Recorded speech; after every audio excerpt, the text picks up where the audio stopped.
Hi friends, welcome back to my YouTube channel. ನಾನು ಪುಷ್ಪ. ಹೇಗಿದ್ದೀರೆಲ್ಲ? ಚೆನ್ನಾಗಿದ್ದೀರಾ? ನಾನಂತೂ ತುಂಬಾ ಚೆನ್ನಾಗಿದ್ದೀನಿ ಫ್ರೆಂಡ್ಸ್. ಇವತ್ತು ನಾವು ಎಲ್ಲೋ ಹೋಗ್ತಿದ್ದೀವಿ. ನೋಡ್ತಿರ್ಬೋದು, ಪಾಪು ರೆಡಿಯಾಗಿದ್ದಾಳೆ, ನಾನು ಕೂಡ ರೆಡಿಯಾಗಿದ್ದೀನಿ.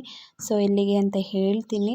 ಹೇಳೋದಕ್ಕಿಂತ ಮುಂಚೆ ಯಾರೆಲ್ಲ ಹೊಸದಾಗಿ ನನ್ನ ಚಾನಲ್ನ ನೋಡ್ತಿದ್ರು ಪ್ಲೀಸ್ ಹೋಗಿ ಸಬ್ಸ್ಕ್ರೈಬ್ ಮಾಡಿ, ಸಪೋರ್ಟ್ ಮಾಡಿ ಅಂತ ಕೇಳ್ತಾ ಇವತ್ತಿನ ವ್ಲಾಗ್ನ ಸ್ಟಾರ್ಟ್ ಮಾಡ್ತಿದ್ದೀನಿ.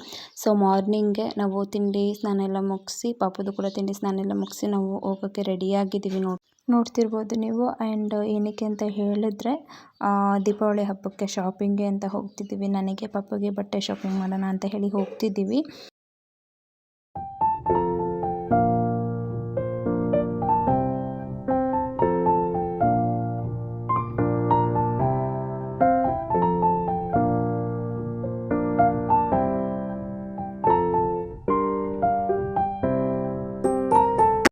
ಸೊ ಫೈನಲಿ ಹೊರಟ್ವಿ. ಬೈಕಲ್ಲೇ ಹೋಗೋಣ ಅಂತ ಹೇಳಿ ಹೋಗ್ತಿದ್ದೀವಿ. ಆಫ್ಟರ್ ಲಾಂಗ್ ಟೈಮೇ ಆಯಿತು ಬೈಕಲ್ಲಿ ಹೋಗಿ. ಸೊ ಹೋಗೋಣ ಅಂತ ಹೇಳಿ ಹೋಗ್ತಿದ್ದೀವಿ. ಕಾರಲ್ಲಿ ಹೋಗ್ತಿದ್ವಿ ಇಷ್ಟು ಸಾರಿ, ಬಟ್ ಈ ಸಾರಿ ಬೈಕಲ್ಲೇ ಹೋಗ್ತಿದ್ದೀವಿ. ಅಂದರೆ ಯಾವಾಗಲೂ ಕಾರಲ್ಲಿ ಹೋಗ್ತಿದ್ವಿ. ಸೊ ಇವಾಗ ಬೈಕಲ್ಲಿ ಹೋಗೋಣ ಅಂತ ಹೇಳಿ. ಒಂಥರ ಚೆನ್ನಾಗಿರುತ್ತೆ, ಕಾರಲ್ಲಿ ಹೋಗಿ ಹೋಗಿ ಬೋರ್ ಆಗಿತ್ತು. ಸೊ ಹೋಗೋಣ ಅಂತ ಹೇಳಿ ಹೋಗ್ತಿದ್ದೀವಿ. ಫೈನಲಿ ಬಂದ್ವಿ, ನೋಡ್ತಿರ್ಬೋದು. ಸೊ ತೆರಕನಂಬಿಗೆ ಬಂದ್ವಿ. ಫಸ್ಟ್ ಇಲ್ಲಿ ನೋಡೋಣ, ಇಷ್ಟ ಆಗಲಿಲ್ಲ ಅಥವಾ ಬೇಡ ಅಂತ ಹೇಳಿದ್ರೆ ನೆಕ್ಸ್ಟ್ ಗುಂಡ್ಲುಪೇಟೆಗೆ ಹೋಗೋಣ ಅಂತ ಹೇಳಿ ತೆರಕನಂಬಿಗೆ ಬಂದ್ವಿ.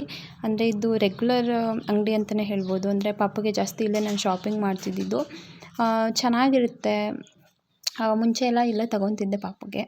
ಸೊ ಚೆನ್ನಾಗಿರುತ್ತೆ ಇದು ಬಟ್ಟೆ ಅಂಗಡಿ, ತುಂಬ ಚೆನ್ನಾಗಿದೆ. ಅಂದರೆ ಪಾಪುದು ಬಟ್ಟೆ ಆಗಿರ್ಬೋದು, ನಮಗೂ ಅಷ್ಟೇ ಟಾಪ್ಸ್ ಎಲ್ಲ ಸಿಗುತ್ತೆ ಇಲ್ಲಿ. ಸೊ ಇಲ್ಲಿ ನೋಡೋಣ ಅಂತ ಹೇಳಿ ಬಂದ್ವಿ.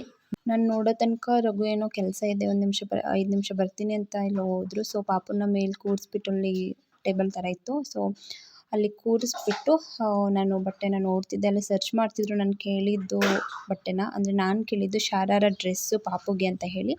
ಸೊ ಇವಾಗ ಫುಲ್ ಟ್ರೆಂಡ್ ಅಲ್ವಾ, ಅಂದರೆ ದೀಪಾವಳಿ ಹಬ್ಬಕ್ಕೂ ಇದು ಚೆನ್ನಾಗಿರುತ್ತೆ ಅಂತ ಹೇಳಿ ಶರಾರ ಡ್ರೆಸ್ ಕೇಳಿದೆ. ಸೊ ನೋಡ್ತಿರ್ಬೋದು, ತೋರಿಸಿದ್ರು, ತುಂಬಾ ಚೆನ್ನಾಗಿತ್ತು, ಸಖತ್ ಇಷ್ಟ ಆಯಿತು. ಫೈನಲಾಗಿ ಕೇಳಿದ ತಕ್ಷಣ ಇದು ಬಟ್ಟೆ ಇಟ್ಟರು. ಸೊ ಇದು ಪಕ್ಕಾ ಸೆಲೆಕ್ಷನ್ ಆಯಿತು ಇರಲಿ ಅಂತ. ಬಟ್ ಸ್ಮಾಲ್ ಸೈಜ್, ಅಂದರೆ ಟಾಪ್ ಏನೋ ಪರವಾಗಿಲ್ಲ ಇವಾಗ ಆಗ್ತಿರ್ಬೋದಿತ್ತು, ಬಟ್ ಪ್ಯಾಂಟ್ ಸ್ವಲ್ಪ ಟೈಟ್ ಅನ್ನಿಸ್ತಿತ್ತು, ಅಂದರೆ ಸೊಂಟದ ಹತ್ರ. ಅದಕ್ಕೆ ಅಂದರೆ ಕೇಳಿದೆ ಇನ್ನೂ ಕಲೆಕ್ಷನ್ಸ್, ಬಟ್ ಇರಲಿಲ್ಲ, ಇದೊಂದೇ ಪೀಸ್ ಇದ್ದಿದ್ದು. ಸೊ ನೋಡ್ತಿರ್ಬೋದು, ತುಂಬಾ ಚೆನ್ನಾಗಿತ್ತು. ಇದಕ್ಕೆ ಬ್ಯಾಗ್ ಇತ್ತು, ದುಪ್ಪಟ್ಟ ಎಲ್ಲನೂ ಇತ್ತು, ತುಂಬಾ ಚೆನ್ನಾಗಿತ್ತು. ಕಲರು ಮತ್ತು ಕಾಂಬಿನೇಷನ್ಸ್, ಡಿಸೈನ್ಸ್, ವರ್ಕ್ಸ್ ಎಲ್ಲ ನನಗೆ ತುಂಬಾ ಇಷ್ಟ ಆಯಿತು.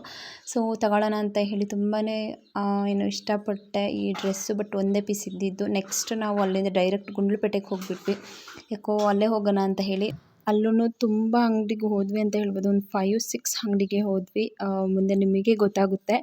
ಸೊ ಫಸ್ಟ್ ಈ ಅಂಗಡಿಗೆ ಬಂದ್ವಿ. ಇಲ್ಲಿ ನನಗೆ ಪಾಪುಗೆ ಅಂತ ಹೇಳಿ ಈ ಬಟ್ಟೆ ಸೆಲೆಕ್ಟ್ ಮಾಡಿದ್ವಿ. ನೆಕ್ಸ್ಟ್ ನನಗೊಂದು ಟಾಪ್ ಸೆಲೆಕ್ಟ್ ಮಾಡಿದ್ವಿ. ಸೊ ಇದೆರಡಕ್ಕೂ ಅಮೌಂಟ್ 2000 ಹೇಳ್ತಿದ್ರು. ಸೊ ಇಲ್ಲ, ನಾವು 1000 ಕೊಡ್ತೀವಿ ಅಂತ ಹೇಳಿದ್ವಿ. ಬಟ್ ಒಪ್ಪಲಿಲ್ಲ ಅವರು. ನನ್ನದು ಟಾಪೇನೆ 700 ಹೇಳ್ತಿದ್ರು, ಇದೊಂದು ಟಾಪೇನೆ. ಸೊ ತುಂಬಾ ಎಕ್ಸ್ಪೆನ್ಸಿವ್ ಅಂತ ಅನ್ನಿಸ್ತು. ಇದು ಬಿಟ್ಟು ಇನ್ನೂ 3 ಅಂಗಡಿ ನಾವು ಸುತ್ತಿದ್ವಿ, 3-4 ಅಂಗಡಿ ಸುತ್ತಿದ್ವಿ. ಪಾಪದ ಬಟ್ಟೆನೇ ಒಂದು ಕಡೆ ತೊಗೊಂಡ್ವಿ, ನನಗೂ ಬಟ್ಟೆ ಅದೊಂದು ಕಡೆ ತೊಗೊಂಡ್ವಿ, ಅದು ಬೇರೆ ಅಂಗಡಿಯಲ್ಲಿ ತೊಗೊಂಡ್ವಿ. ಯಾವ ಬಟ್ಟೆ ತೊಗೊಂಡೆ ಏನು ಅಂತ ಹೇಳಿ ನಾನು ನೆಕ್ಸ್ಟ್ ವ್ಲಾಗಲ್ಲಿ ನಾನು ನಿಮ್ಮ ಜೊತೆ ಶೇರ್ ಮಾಡ್ಕೊತೀನಿ. ಸೊ ನೆಕ್ಸ್ಟ್ ವ್ಲಾಗ್ನ ಯಾವ ಬಟ್ಟೆ ಶಾಪಿಂಗ್ ಮಾಡಿದೆ ಅಂತ ನೆಕ್ಸ್ಟ್ ವ್ಲಾಗ್ನ ಮಿಸ್ ಮಾಡ್ದಿಲ್ಲ ನೋಡಿ, ಆ್ಯಂಡ್ ಸಬ್ಸ್ಕ್ರೈಬ್ ಮಾಡ್ತೀರಿ ಅಂತ ಹೇಳ್ತಾ ಬಾಯ್.